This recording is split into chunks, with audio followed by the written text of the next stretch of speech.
Hello viewers, welcome to Vicky movie view. இந்த வீடியோவில் நாம் பார்க்க போகிற படம் ஜீத்து ஜோசப்போட திருஷ்யம் 3 படத்தை பற்றி தான் பார்க்க போகிறோம். இந்த படம் வந்து பார்த்தீங்கன்னா ஆல்ரெடி வந்து பார்ட் 1 பார்ட் 2 வந்து ஒரு 5-6 வருஷத்துக்கு முன்னாடியே வந்து செக்கப்போடு போட்டுச்சு. அந்த படங்களை வந்து பார்த்து ரசிக்காதவர்கள் யாருமே இருக்க மாட்டாங்க. பல மொழிகளில் வந்து இந்த படம் வந்து மொழிபெயர்க்கப்பட்டது. அதனால் இந்த படம் வந்து ஒரு ஃப்ரான்சைஸியாகவே மாறி இது வந்து ஒரு பார்ட் 3 அளவுக்கு வந்து முன்னேறி இருக்குது. அதுக்கு வந்து ஒரு வாழ்த்துக்கள். ஏன்னா இந்த படத்தில் வந்து ஜீத்து ஜோசப்போட அந்த ஒரு சர்ப்ரைஸான ஒரு ட்விஸ்ட் அண்ட் டேர்ன்ஸ் தான் இதில் இந்த படத்தில் வந்து ஒரு இம்பார்ட்டன்ட் பாயிண்ட்ஸு. அந்த அளவுக்கு இந்த ஒரு அதாவது 2 பார்ட் வந்து இருந்த ஒரு பரபரப்பு இந்த 3rd பார்ட்டில் வந்து கொண்டு வந்திருக்காரா அப்படின்னு கேட்டிங்கன்னா அதை பற்றி நான் அப்புறம் சொல்கிறேன். ஏன்னா நான் வந்து ஃபஸ்ட்டு வந்து படத்தோட ப்ளஸ் பாயிண்ட் எல்லாமே சொல்லிடுறேன். படத்தோட ப்ளஸ் பாயிண்ட் வந்து வேற யாரும் இல்லை, கதையோட ஹீரோ வந்து மோகன்லால் தான்.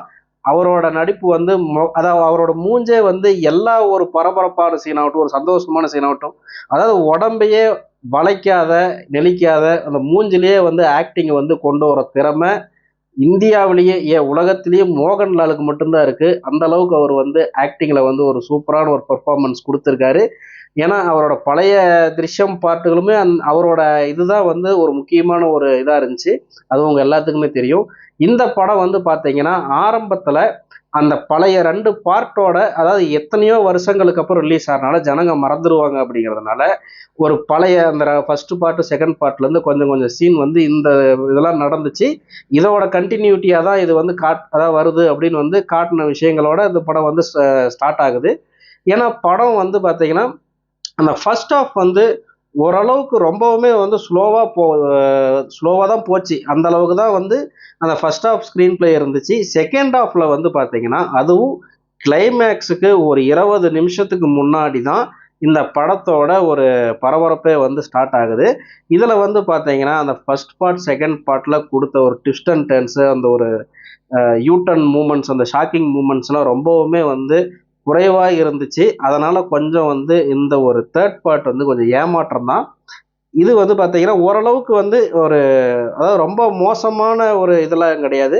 இந்த படம் வந்து ஓரளவுக்கு த்ரில்லர் விரும்பிகளுக்கு ரசிக்கக்கூடிய ஒரு படமாக தான் இந்த படம் இருக்கும். ஏன்னா மலையாள படத்துக்குன்னு ஒரு தனி ஆடியன்ஸ் செக்டர் இருக்குது. அவங்களுக்கு இந்த படம் ரொம்ப பிடிக்கும். அந்த ஃபர்ஸ்ட் பார்ட் செகண்ட் பார்ட்டை வந்து அந்த அளவுக்கு வந்து இருக்குமா அப்படின்னு எதிர்பார்த்து போனீங்கன்னா கொஞ்சம் உங்களுக்கு ஒரு ஏமாற்றத்தை தான் கொடுக்கும். உங்களோட பொறுமையை அந்த ஃபர்ஸ்ட் பார்ட் வந்து கொஞ்சம் சோதிக்கும். அதாவது ஃபர்ஸ்ட் ஹாஃப் வந்து சோதிக்கும். செகண்ட் ஹாஃபில் வந்து ஓரளவுக்கு ஒரு பரபரப்பு குறையாமையே ஜீத்து ஜோசப் வந்து கொண்டு போனாருன்னு தான் சொல்லணும். இந்த படம் வந்து இவ்வளோ தான் எடுக்க முடியும். இதுக்கு மேலே இந்த படத்தில் வந்து ஏன்னா அடுத்த பார்ட்டுக்கும் ஒரு லீடு கொடுக்குறாங்க. என்னையை பொறுத்த வரைக்கும் இந்த பார்ட்டோட முடிச்சுக்கிட்டா இந்த படத்தோட பேர் வந்து அப்படியே காப்பாற்றப்படும் தான் நினைக்கிறேன். திருப்பியும் வந்து 4, 5ன்னு போய் இந்த படத்தோட பேர் வந்து கெடுக்காமல் இருந்தால் நல்லது. இதோட முடிச்சுக்கிட்டா நல்லது. அந்த அளவுக்கு தான் இந்த படத்தோட கதை. அந்த ஒரு கொலையை வச்சு இவ்வளோ தான் எழுத முடியும். இது என்னதான் வந்து நீங்கள் வந்து இந்த படத்தோட கதையை வந்து வடிகட்டி போட்டு வடிகட்டினாலும் வர ஜூஸ் தான் வரும். அதனால் போதும், அந்த சக்கையை வந்து தூக்கி போட்டுடலாங்கிற என்னோட கருத்து. அதனால் இந்த படம் வந்து ஓரளவுக்கு ஃபேமிலியாக நீங்கள் வந்து போய் தேட்டரில் பார்க்கலாம். அந்த அளவுக்கு ஒன்றும் மோசமான படம் இல்லை. ஓரளவுக்கு ஒரு ஓகே ரகமான படம் தான். நம்ம வீடியோ பிடிச்சிருந்தா சப்ஸ்கிரைப் பண்ணுங்கள், லைக் பண்ணுங்கள், கமெண்ட் பண்ணுங்கள், ஷேர் பண்ணுங்கள். நன்றி, வணக்கம்.